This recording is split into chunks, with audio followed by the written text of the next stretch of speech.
अस्सलाम वालेकुम जी। वेलकम करता हूँ आपको मुर्तज़ा गार्डन चैनल पे। ये देखें जी, सीडलिंग जब करते हैं तो सीडलिंग करने के बाद सबसे पहले डीकम्पोस्ट गोबर खाद और पत्तों वाली खाद जो है बालू मिट्टी अच्छी तरह से उसको मिक्स कर लिया जाता है। मिक्स करने के बाद उसकी ये गमलों के अंदर अच्छी तरह से भराई की जाती है। भराई करने के बाद फिर आस्ता आस्ता इनके ऊपर जो है ना वो थोड़े थोड़े से करके सीड फेंकने के बाद ये आती है जी कोकोपीट जो है ओट मिक्स वगैरह जो है इसके अंदर मिक्स होती है। तो ये आस्ता आस्ता जो है ना इस तरीके से ये इनके ऊपर जो है छिड़काव करते हैं ताकि सीड जो है वो एक जगह पर टिके रहें, इनकी ग्रोथ भी अच्छी हो।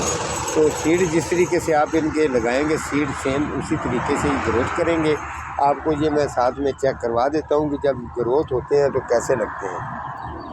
ये देखें, आगे यहाँ पर आ जाए, ये वाले सीड चेक कर, ये देखिए कितने ये खूबसूरत आपको नज़र आ रहे हैं। ये तमाम जितने भी सीड हैं ये ज़बरदस्त और अच्छे भी लग रहे हैं। इसी तरीके से सीडलिंग करनी हो तो आपकी सीडलिंग भी अच्छी हो जाएगी। मटेरियल मैंने आपको बता दिए, आप भी अगर करनी चाहें तो कर सकते हैं।